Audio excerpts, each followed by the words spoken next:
Okay, I am just going to double check on my YouTube channel and make sure that we are actually live, because it's saying that we're live, but I just want to be 100% sure. Yes, we are officially live. Okay.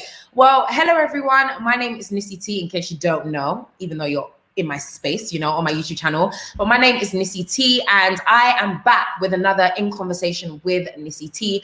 Now, I know that I've been away for about 2 weeks, but it's purely just been because I really wanted to make sure that we got pretty much the best of the best coming onto the show and being able to talk to us. Now, of course, In Conversation with Nissy T normally happens in person with the production company Little Drops Productions, who are absolutely amazing and incredible. They have supported this vision and this journey for a very long time, but unfortunately, because of Corona and COVID-19, we had to take to doing things online. So first of all, massive shout out to Little Drops Productions on everything that they do. Please do make sure you check them out. Everything will be in the description box below.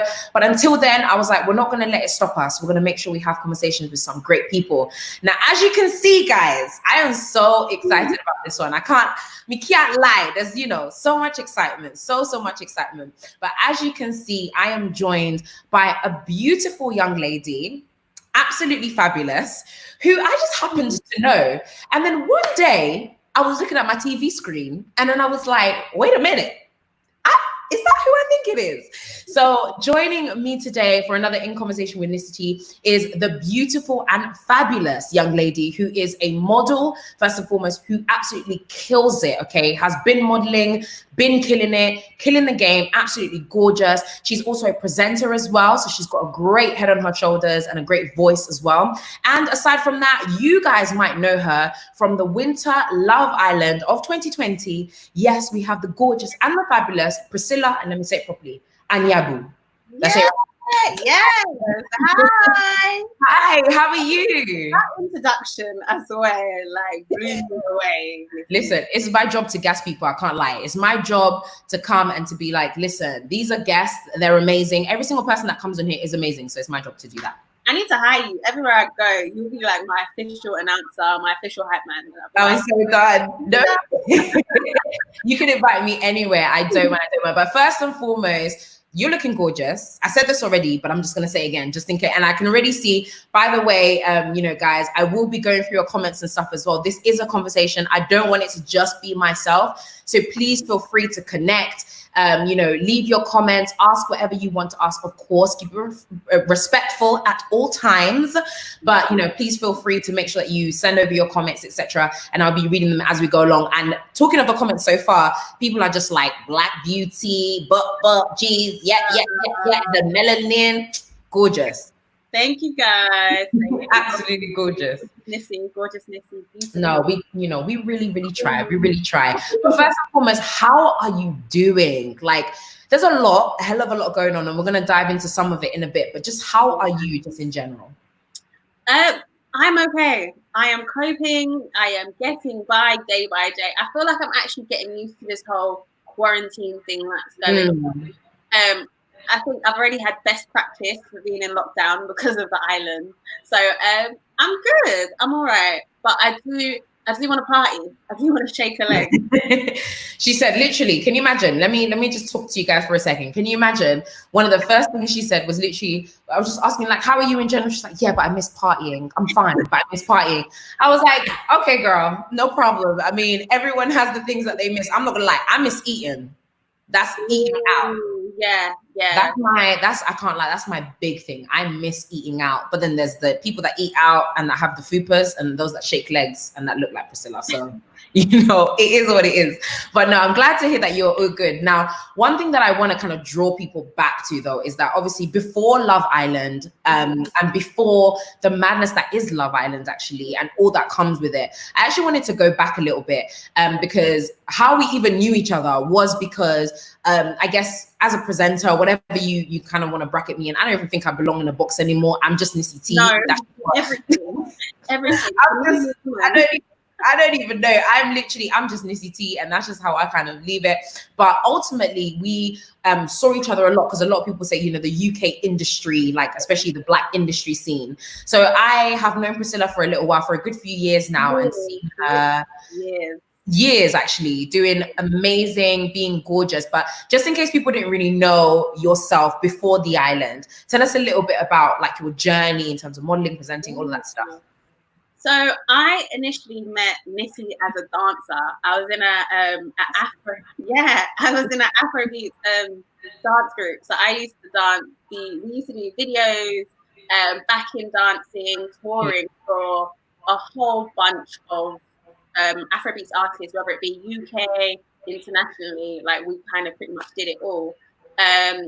From then on, I went into my modeling a bit more just to focus on myself because, you know, groups, as they say, groups never last. I believe it will, they never last. So I focused on myself and I did a bit more of the modeling. That's where I got like my magazine covers in Black Beauty, Black Hair, that sort of thing, working with Nubian Skin and Avalon.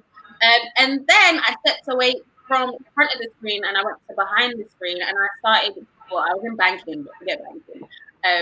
Wow, I didn't actually know that. So you were in banking. How long did you do banking? Just under 2 years. Yeah, I was a personal banker. Wow. Yeah, no clue, guys. You learn something new every day. No idea. So you did personal banking. Was this alongside you still modeling, or was it complete like you just gave a long time modeling alongside me presenting? Like literally, I remember I had to call in sick, fly to LA to do some presenting, come back. I cut it close at that job, boy. Wow. And then I had a great opportunity.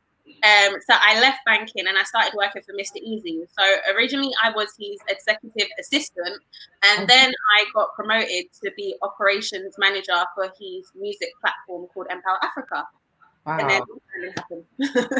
Oh my goodness, that's amazing. So the whole transition between going from banking to then going into this particular job with Mr. Easy and back kind of like into the entertainment industry, how did you navigate that? Because I think some people would be quite shocked that you were in personal banking or you were doing a corporate job, because again, if you look at social media, you'll probably just think, oh yeah, like, you know, you're in entertainment and you do that sort of thing. So how did you even navigate the two at the same time?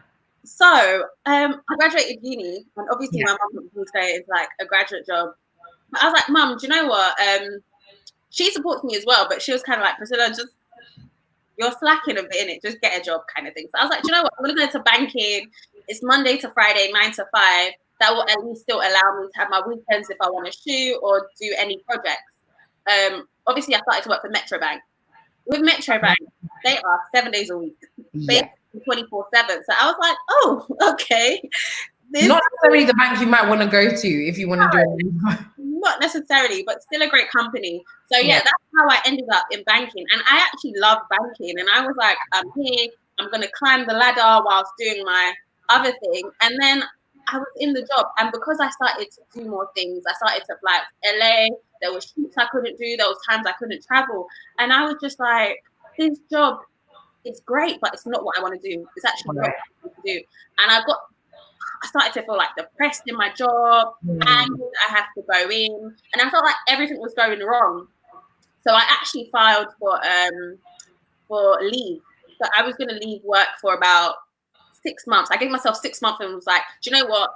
Just try this whole creative thing. If it doesn't work in 6 months, at least you still have your job. You can come back. And I handed it in. That was all successful. But I would say a month before I left, I literally I helped out Mr. Easy at his Lagos to London. He just released the album. I helped them out that weekend. And like, I worked really well.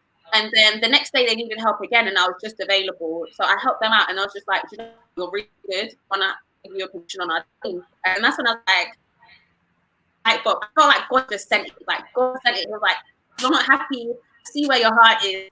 I'm gonna give you what you want. And then the next day, I literally resigned, and then I started touring with him, and just and went from there. That is insane. So up until you went onto Love Island, which we're going to speak about in a second, because I'm sure people are itching for us to go there. Okay, but I felt as though it was really important for people to know you behind that as well, and know kind of like your story and your journey as well. And I actually want to take a step back for a second. So in terms of you obviously being in this group, which I now, and it's crazy because I didn't even think twice about it because it felt so long ago, so long ago. But you being in this group, was dance always something that you were like, yep, I'm going to do? Or was it just something you fell into? Or how did that process kind of work? So I started dancing from the age of 7. Oh, wow. No wonder those people were like, people didn't understand. And even because I had forgotten that you were a dancer, I was like, look at this. When you guys did the dance challenge thingamabob that you did. Yeah. People were like, look at her dance. Look at, and even my sister, I'm going to ask that question later because my sister has a specific question for you about dancing. But yeah, we were like, wait a minute, that makes sense. So since you were 7, that's crazy. Yes, I literally have been dancing on and off since I was 7, but that was more street dance, contemporary, that sort of field. Right. But I didn't start until I was, I would say, about 15, 16. That's when I went the transition into the whole Afrobeat industry. But yeah, I've always had a love for it. Like even now, like you should see the way I watch dance videos. I'm like, oh my gosh! And my brother's actually a dancer. Like he was one of Childish Gambino's dancers, and I love to dance for Childish Gambino in the O2 last year. Yeah. But yeah, so he's dancing now, and I kept on saying to him, like, if he started dancing when I was dancing, I'll probably still be dancing today. Things like that. So yeah, I literally have a passion, a love for dancing. I don't think it'll ever go away. Yeah, well, I mean, it's something that. Say that again. Sorry. It's a lot of effort, though. The training is not easy. Oh, not easy at all. I can imagine it looks super intense. But I mean, why is it something that you can't, maybe go back to? Why couldn't you? If it's something that you're deeply passionate about, is it something that you might slide back into maybe later on down the line? Maybe if like a dancing on ice or a restriction came, then. But other than that, no, you have to you have to be dedicated. Like you have to go to rehearsals, and it's like, popping up like, hi, audition. I'm Priscilla, rusty as hell, but I'm gonna try. I'm like, oh man. But yeah. Yeah, no, I love that. You already said like dancing on ice or whatever. So please do make sure you share this at Dancing on Ice, at all of them, and just be like, listen, Priscilla is ready to go. She needs to be on either whatever it is, Dancing on Ice or whatever it is. But no, honestly speaking, I just love your transition, and I love the fact that you, to be honest, you've always been somebody that's been very fearless. And I know that everyone has an element of fear, but you've been very kind of like, I don't care what people are going to say about me. I don't care what people's opinion is of me. I am going to do me. And I'm just going to make sure that I do whatever is in my heart. So let's obviously move over to now coming into Love Island. Where did this even come about? How did this even come about? Because I'm not going to lie to you. The level I was screaming. I don't think you understand. Screaming. I was like, oh my gosh, it's Priscilla. I was screaming. So much, right? But how did that even come about? How did this even happen? So it's never a thought, like never a thought. But one day I literally checked my requested in my DMs and I see ITV. And I was like, huh? What's going on there? And right. She's like, hey, we think you'd be great for a project. They didn't say what project it was. Would love to get in contact with you and talk about it some more. If you're interested, just get back to us. I was thinking, scratching my head, like, what is this? Like, Love Island's already gone, so it's not Love Island. Like, I was just baffled, completely baffled. And then I spoke to my brother, and he was like, do you know what? Just message them back, see what it's about. But they did say you have to be single. So that's when I was curious as to what it was. And then obviously I was traveling. I traveled to Uganda. So I told them I'm going to Uganda. I'll be back in about a week's time. So feel free to call me in a week, or you can call me on WhatsApp. They didn't call. I messaged them again when I got back. It's like, just so you know, I'm back. They didn't call. And I was just thinking, these people have forgotten me. They don't care about me. And then one day out of random, I got the call and I was like, hi, this is so-and-so from Love Island. And we would love to have you on the show. How do you feel about it? And I was just like, huh? She was like, yeah, we'd love to get you in to have a meeting, audition, that sort of thing. So I was like, hey, might as well just go for it. Like, what's there to lose? Right. That is insane. First and foremost, right, let me even just reply to my future husband, because he keeps commenting on the side over here. And you know what? I'm going to reply and I'm going to respond. He kept commenting saying, hey, acknowledge me, acknowledge me, acknowledge me. So hi, babe. I hope that you're I good. actually remember first meeting Ben. I don't know if he remembers because I was also on the pageant scene and he did Mr. and Mrs. Yes, Mr. and Mrs. Yes. I was supposed to compete, but because I was already Miss Face of Africa, they told me that I couldn't, so I had to drop out. Oh man, but I think he did. I remember him saying though. I remember him saying and that he, I think, met you or seen you one time or whatever because of Mr. and Mrs. ACS. Yeah, so he was Mr. ACS. I don't know when it was, 20 something. He holds it with great pride in his chest. He should. He did well. Very well. So with him, but anyway, back to what I was saying. Regardless, so you literally got pretty much scouted. So they just came to you and were like, listen, we want you to do Love Island. Now, what was going through your mind in that moment? Because I know obviously it's an amazing opportunity, but at the same time, it's definitely a show where people get a lot of scrutiny. They get a lot of judgment, a lot of scrutiny, a lot of whatever it is. So what made you eventually say, okay, do you know what? I'm going to do this? The first thing that I was initially scared of was my brother's reaction. So, because we had a conversation so long ago where we was talking about Love Island or watching it, and he was just like, "Do you think my sister could be kissing on live TV?" And I was like, "Ooh." So that was just going through my head when they said Love Island, and I was like, "Am I gonna tell him?" And then, you know what? It's okay, sis. You got this. You can do it. And he was more like, he wanted me to go on for like a platform because he's like, you've been working so hard, you've been in this industry, so this will elevate you. So he was like, I support it 100. And he was just like, when you come out, just make sure you take pictures with all of my favorite products so they can send it to us in bulk. I was like, so finished. So I am so finished. But okay. After that, I was like, okay. So I had a friend as well, Jordan, who did it the previous year. So right. Like, you know what? They didn't take to her too badly. I think I'll do it. And I wasn't initially thinking about everybody else's reaction at first. I was just thinking about me, what it could do for me, and obviously the possibility of finding someone. So, okay. Don't worry. We'll come into that. We'll come into that. Don't even worry. Don't worry yourself. Okay, cool. Let's just go. And then it's not until I was fully confirmed, I was just like, whoa, I'm doing this. Wow.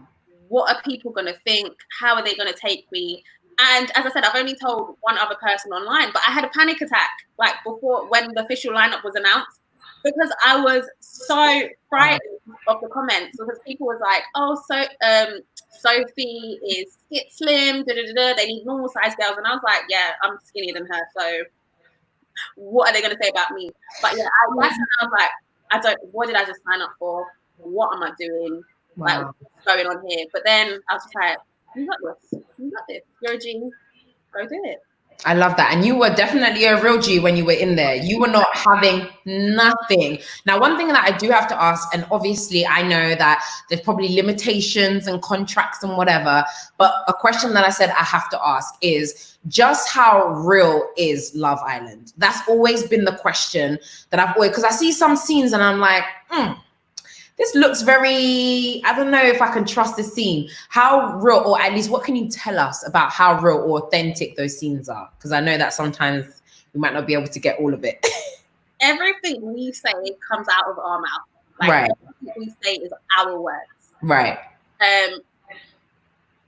But I think sometimes we just may have guidance in who to talk to and when to talk to them. But everything we do say is our words.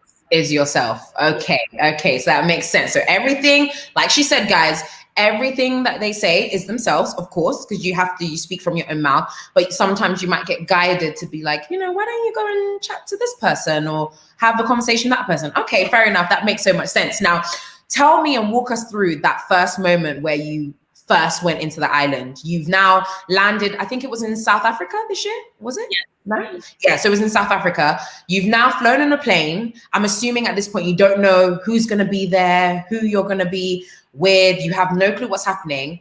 And then you were actually in Casa Amor, instead of the actual main island itself. Then obviously our girl, found her way in there. But just talk us through that first moment, that first moment when you got there. What was going through your head? So I was just like, I always have my eyes set on Mike. So I was just like, I pray to God this guy likes me. But I'm telling you, yeah, I fasted before I went. I prayed overnight. Oh. Like, may this guy find favor in me. Like, realistically, like, please, please, please, please. But yeah, it's just you don't know what to expect, and everything is top secret. We didn't see any of the girls until the day we were entering. Like, it's literally FBI movements. None of us can cross each other anyway, anyhow. Wow. So we were all on edge. I didn't even know who the other girls were. I know I had competition with 5 other girls, but I didn't know what they looked like, where they from, background, personality. So that was already daunting as it was, because I was like, I have to compete with these girls as well as the girls that are already in the main villa. So it was double competition. So we are just on edge, like, what's the next girl gonna look like? And I just was like, I'm not gonna lie, this is the only one time I wanted the token black girl to work for me. Wow, really? Real, because at the end, I was just like, if anyone else looks like me, we are going to be written off. We're just going to fade into the background. Wow. So I needed something for people to buy into. And I was like, this is the one time, like, I'm actually going to be the token person. And just so insane that we even have to say that. Like, that even frustrates me, that we even have to even think like that. Like, we're like, listen, there's scenarios where, because I remember even in some situations where I've been told, like, oh, you do know, like, and this is by other black people and other black women, not even in a horrible way or in like a spiteful way, but just being told, you do realize that you're going in there and you're the token black person. And I kind of like, I've had moments where I've been like, okay, let me be the token black girl. Let me be that. But it's frustrating that even has to be the case. It's so frustrating. But I was just like, I need to make lemonade out of these lemons. So I need to make it work for me. Wow. And thank God it did. As you can see from the lineup, like, by far, there was no difference. No one came close. So that I was a little relieved. And then it was the initial reaction of the guys. Like, are the guys actually going to like us? Well, let me say me. Are the guys actually going to like me? Are they going to? So that was another thing. And the thing is, we could hear them, but they kept us outside for so long. So we can just hear the boys talking inside. We're just like, we're on edge. Like, we just anxiety. Oh, man. And then when I got into the house, it was me and Molly, I think. He said hello to Molly, went all the way round, said hello to everyone else, and then said hello to me to last. Right. This one, I'm like, that's it. It's finished. Yeah. Oh my goodness. Now, one thing that I was wondering actually, as I was, watching the show and watching the progression as well, was just in terms of going in and actually being, the one of the very few. I mean, you were one of the only black girls, I think it was. I've kind of like forgotten the lineup now. I'm not going to lie to you, but you were pretty much the only black girl. Was there any other black girl in there? And Leanne were the only 2 full black girls. But Leanne was, yeah. Right, and so Leanne wasn't even in there while you were in there, right? Exactly, no, she wasn't. I mean, you took her place. So you took her place, but that is something that a lot of people have had issues with for a very long time, and people have kind of stood up and spoken out about it. I've seen people even across social media have complained about it. Is that something that you believe also that is an issue? Like the fact that a lot of people argue there's a lack of diversity in race, ethnicity, and diversity even in sizes of, women and men of different sizes. Is that something that you do believe is a real issue with Love Island?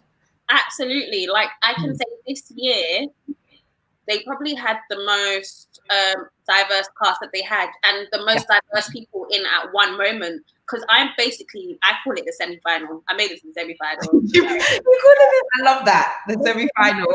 But I think there was 5. I think there was 4 or 5 of us, that black people, that made it to the semi-final.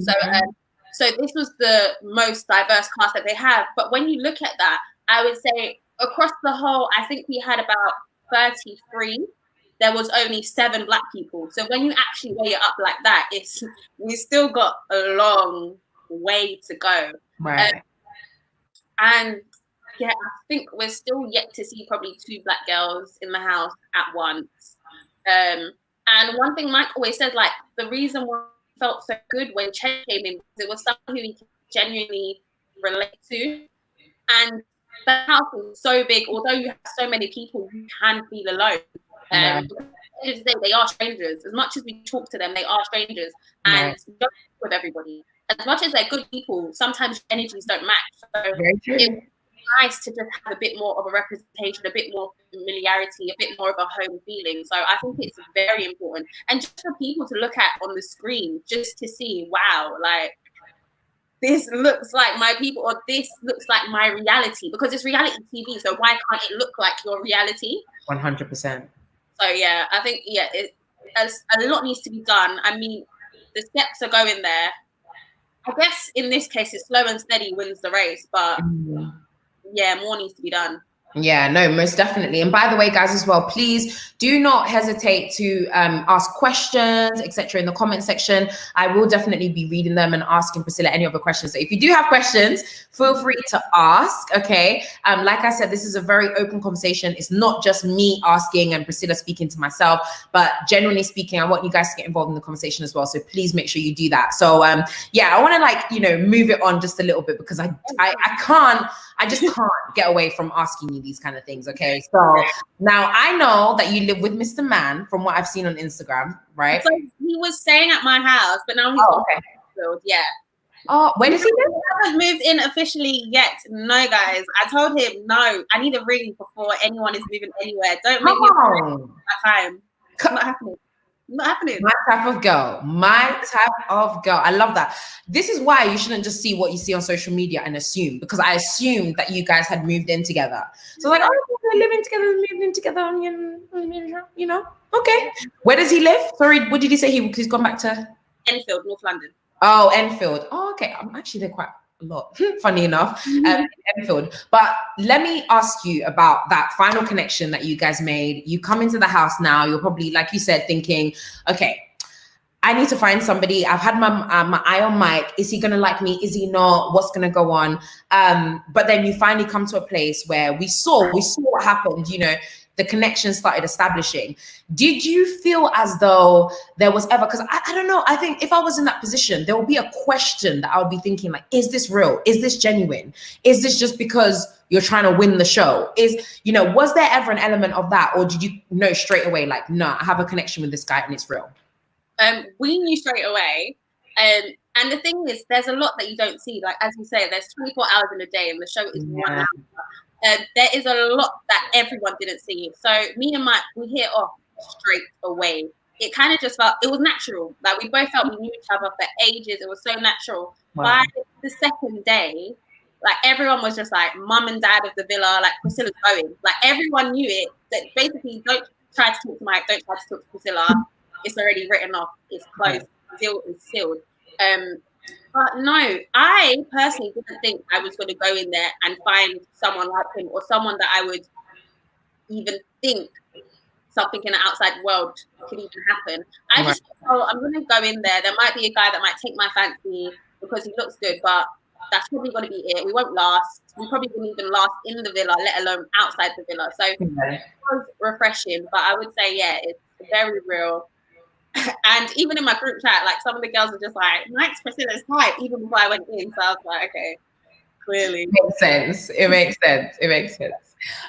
But that is something that I guess people just wouldn't know. And I get that. I get the whole, when you're on sets of stuff, like, as people will probably know, not on the same level as yourself, but when I was on Backchat London, there was a lot of people asking me the same question, like, is it even real? Is it made up? And there's a lot that people do not see. So people form judgments based off of the snippets and the edited version of what is shown to the rest of us, rather than what is even seen. So name us one moment that you say that there's a lot that people didn't see. What is one moment that people didn't see that you think was super important to you guys developing your relationship? We had the same banter. So, like, it was Valentine's Day and no one else got in the house, yeah. But me and Mike kept on singing, Valentine's is coming. Hello, Valentine. Yeah, and we were like busting up, laughing and looking around. But no one got it. They're like, what are you guys doing? And then, but that was just our moment. It was like, okay, we are connecting on a whole different level. Like, it was small, but it was just significant to know that, okay, we are actually on the same wavelength. And even it was just always the small moments. Like, for example, there's no music there. So we were literally on the daybed, lying down, singing Afro beats, like just literally singing so often. Like, do you remember this? Do you remember that? And it's just like, okay, cool. We get each other. It makes sense. No, I love that. And I think I remember the specific moment when you guys were lying on that. You're wearing the kente. I don't know if it was the swimsuit or the piece. First of all, you looked stunning. I just said, look at this girl. Do you know what? I think I remember saying, look at Scylla Purple. That's all I remember, because I remember you as Scylla Purple. That's how far back. That's how far back. I'm going to let go of that name though, but the real one, no.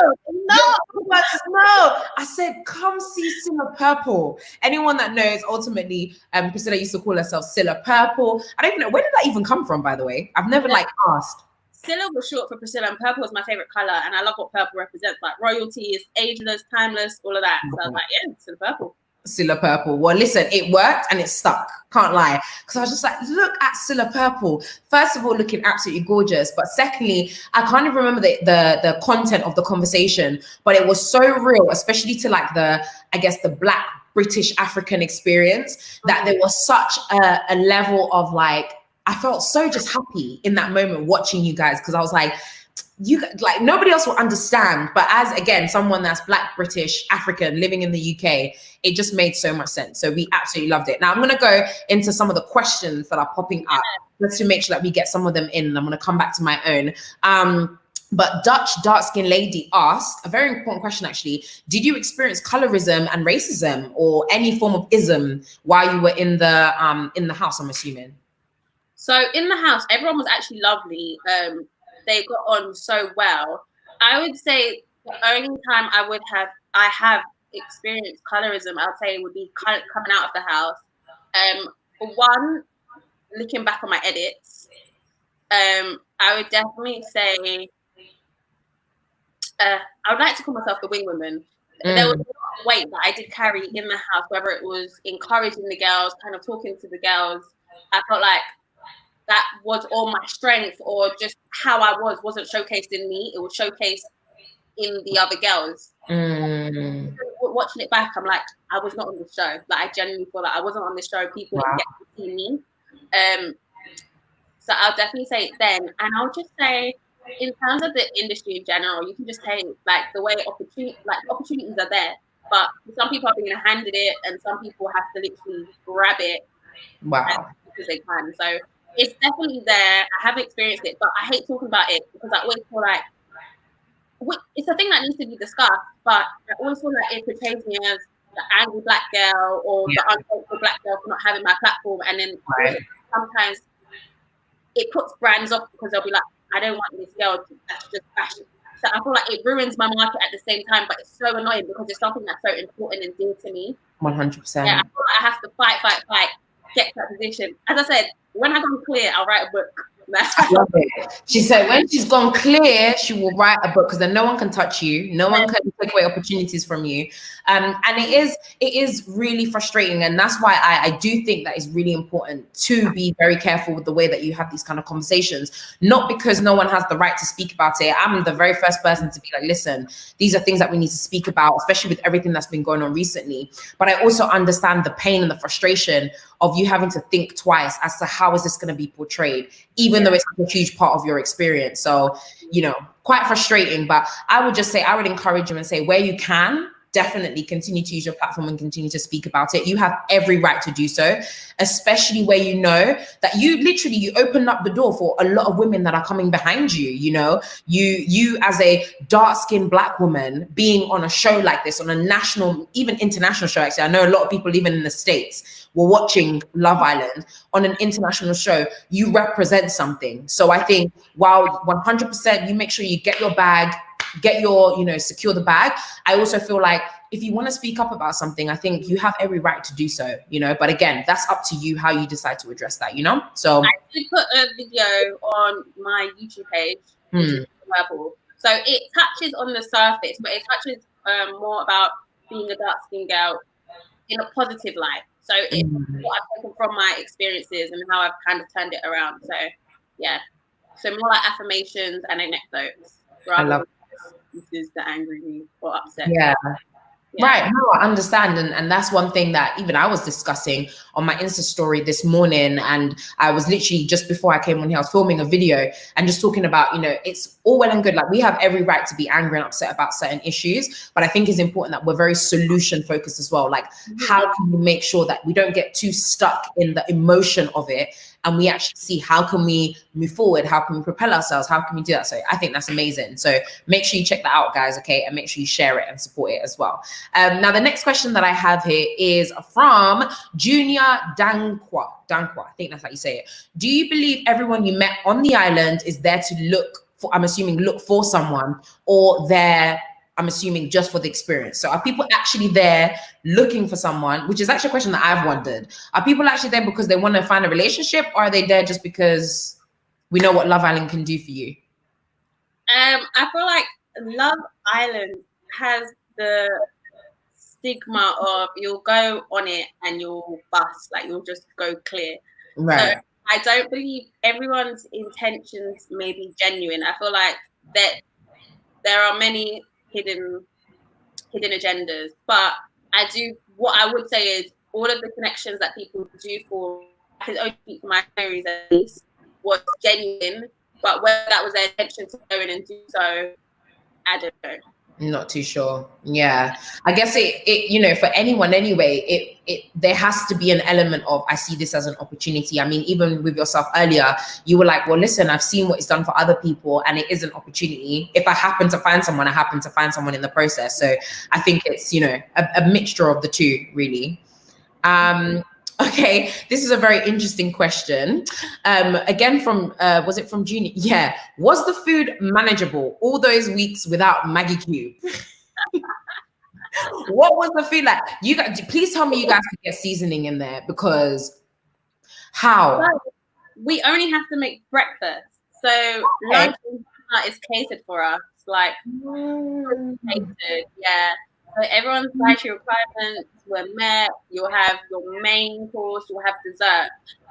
Even on like a cheeky down day, we have takeaways, so we can have pizza, McDonald's, whatever, burgers, all of that. So it was manageable. We didn't have to cook it ourselves. It's only at night time when we want a snack, because we used to work late sometimes. Like, it's actually work. Like, people think it's just a shop. It's actually work. We put in shifts that people don't even know. Yeah, it's only that when we have to. We had like instant noodles and things like that we could make, but most of the time we just had toasties and cereal, and then normal lunch and dinner. The life of a Love Islander. Well, I do want to ask you this as well before we kind of shift the conversation a little bit. So now you have met this, you know, this man. You guys are like, wait a minute, we connect, we are, you know, together.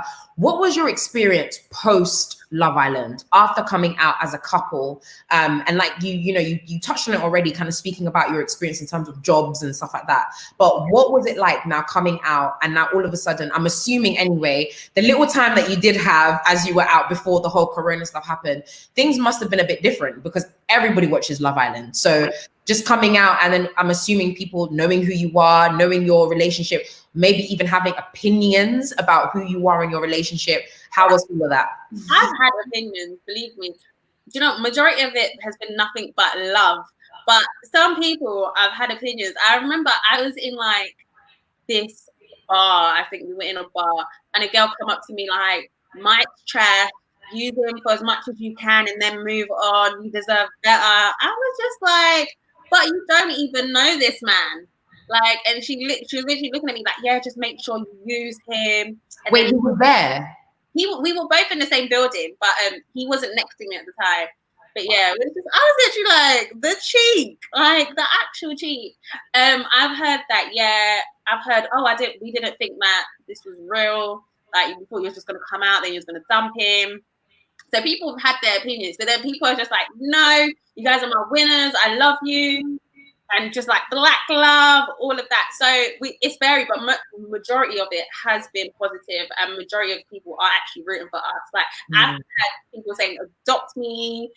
We've had people like, when's the wedding? Even Supermarket, I was like, we'll give you a Supermarket fountain at your wedding. Like, wow. But the thing is, and when we're together, like, people notice us so easily. I'm like running away, like, no, like, no picture. But he might's like, yep, we're here. We're here. We're right. We're here. I could tell that Mike is a very confident guy. You know, we kind of could tell that from the show. No, but I love that. I love the fact that most of it was very, very positive. And I can't lie to you, even me, I was like hashtag Black Love, because I think it was a long time coming. It was a long time coming. It was beautiful to see just two beautiful Black people who happened to, you know, get together and fall in, well, at least what it seemed like before, like, and then now, I don't know, is it love?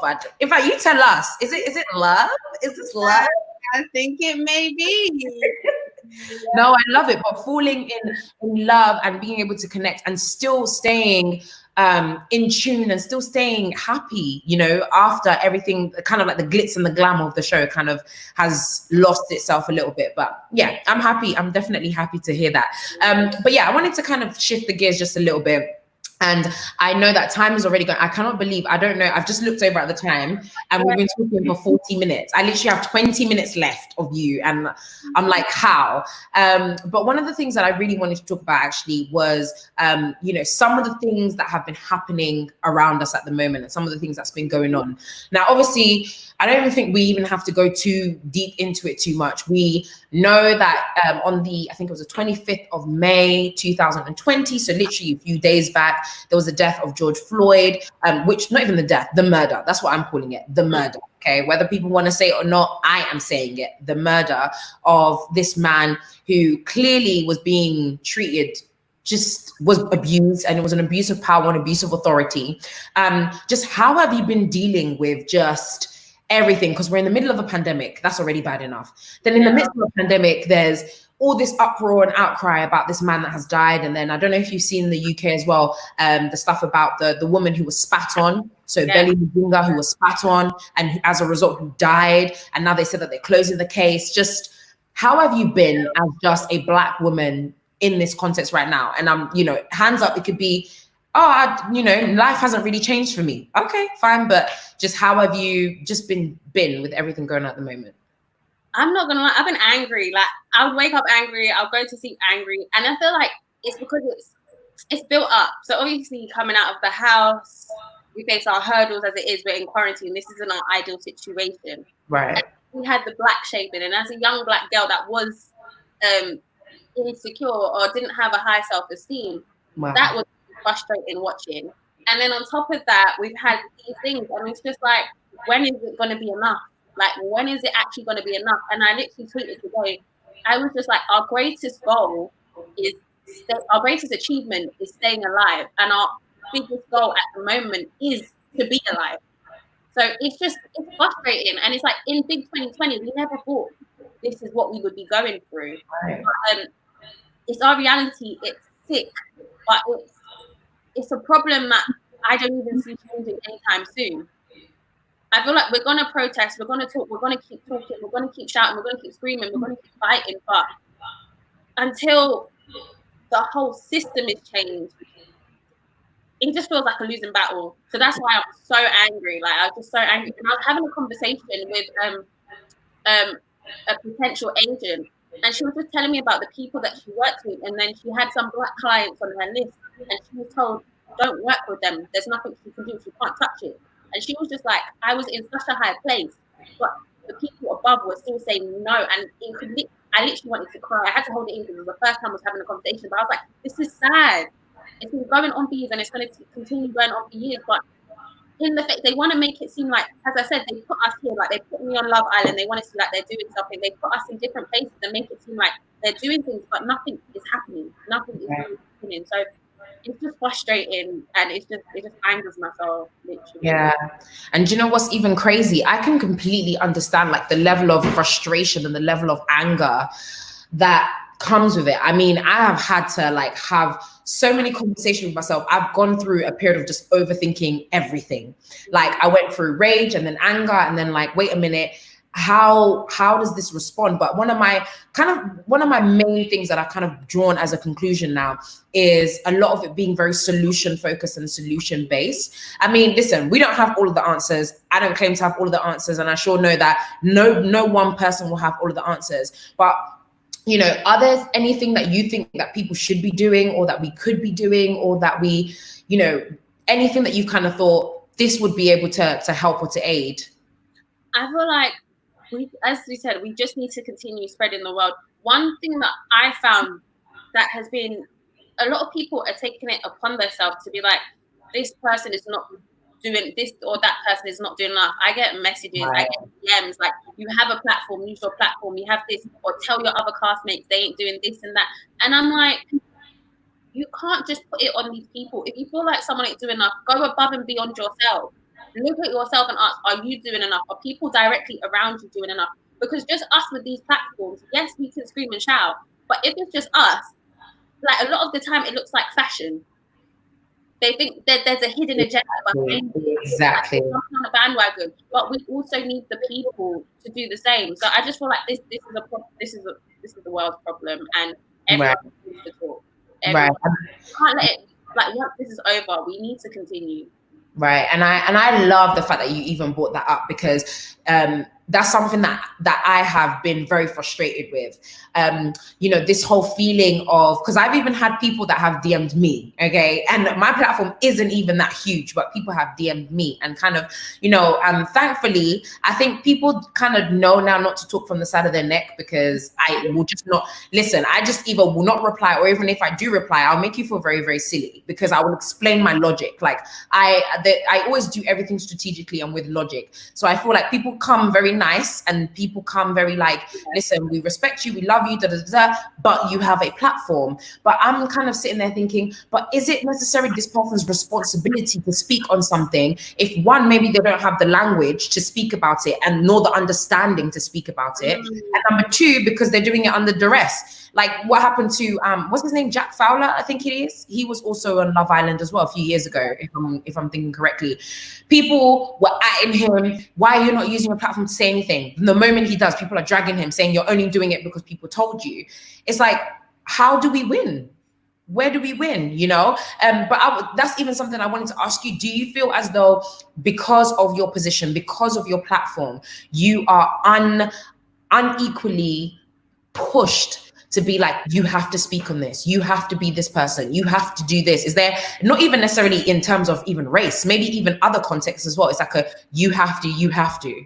So I always get told to do things all the time, and I'm just like, I've gotten to a place where I'm just like, my platform is not going to be governed, because at the end of the day, my platform is a reflection of me. So if I don't stand by what I put out, I don't want to put it out. Right.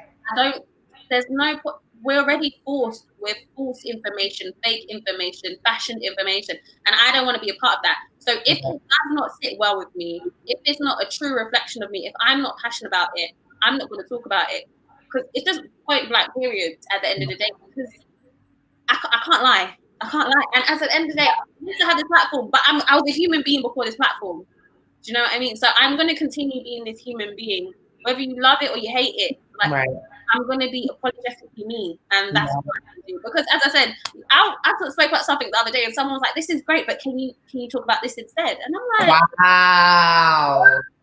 People like even directing you, like, "Oh yeah, this is fantastic, thank you so much," but nah. Direction. Like my best friend knows. Like I'm like, when I get DMs sometimes, I'm literally like, "Can you delete?" Yeah, but I'm just like, nah, let me let it go.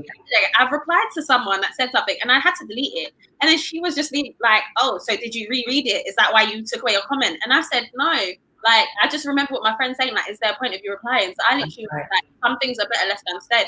So I took away my comment. Yeah. Just left it as that. No, honestly, I think that is the best way to go about it, because one thing that we need to understand as a people is that we get it, that people are upset, angry, frustrated, and that, you know, as Black individuals, this is something that a lot of people feel very personal about. Like this felt personal to me, because anytime you see an unarmed Black person being killed or being treated in a particular type of way, knowing our history, knowing what we've been through, it does hit you in a different place. But what we can't keep doing, which I really urge people, even, you know, to those that are watching right now, is that you cannot force people to do or act the way that you want them to act or do, because then you become just as bad, you know, as everybody else, because you're now forcing something out of them that might not even be true or come from a place of actual love or from a place of, I actually see an issue with this problem. You can't force that, you know? The best thing we can do is just educate. As long as you're educating and sharing the knowledge, it's fine. But I don't feel like you should apply pressure to anybody in any situation, whether it be this or any other subject. As you said, the biggest gift on this planet is knowledge. So I just feel like people should just continue educating and continue spreading the word. No, 100%. I agree. I definitely agree. Now I'm literally seeing that time is again running. So I'm trying to get through everything as much as possible. But to kind of move it back to yourself, I did want to talk a little bit about what you have been up to since leaving Love Island, since doing everything out of the show. Now, first and foremost, what on earth has been happening post Love Island, i.e. your own, you know, just your own path and the things that you want to kind of get done? Has anything been affected by this whole Corona and COVID-19 stuff? Everything. Pretty much everything. Oh, man. I had a lot of things that obviously we've spoke about, but that I didn't want to reveal yet because I don't want them to fall through the roof. No. But I had a lot of projects that I had. I was even organising a International Women's Day for Women's Month. That got cancelled at the last minute, pulled out. Studio stuff that I had to do, started working with different companies that got cancelled. Even in talks with signing to a modern agency, it was going back and forth on our contract, but because a lot of people got furloughed, that's basically at a halt as well. So there's a lot that just paused. But at the same time, it's giving me time to kind of set a little mind map, like just plan things properly. So I have now new projects that I do have in place that I'm working on. It's allowed me to focus on my YouTube channel a bit more than what I would have. So it is a blessing and a curse. I'd rather it not be a curse, but yeah, I've worked with it. No, do you know what? You just have to go with it. I think we're all at the point where it's just like, it's happened. We can't actually do anything about it, but we have to kind of go with it. And even though some of the projects that you've mentioned haven't necessarily happened the way that you wanted it to, you have still been doing some really amazing stuff. One of which, and let me just make sure I get this right, is your Take Care 50, which was amazing. And I was kind of watching as you were going through that. And ultimately you were creating, this is from what I've gathered, creating like care packages for 50 nurses. And, to kind of celebrate them, appreciate them, love them. But just talk us through a little bit about Take Care 50. Yeah, so Take Care 50 is actually set up by myself and my best friend Nada Denu, who actually owns the Say events. And she is a nurse, so she's been working throughout this whole entire pandemic. Wow.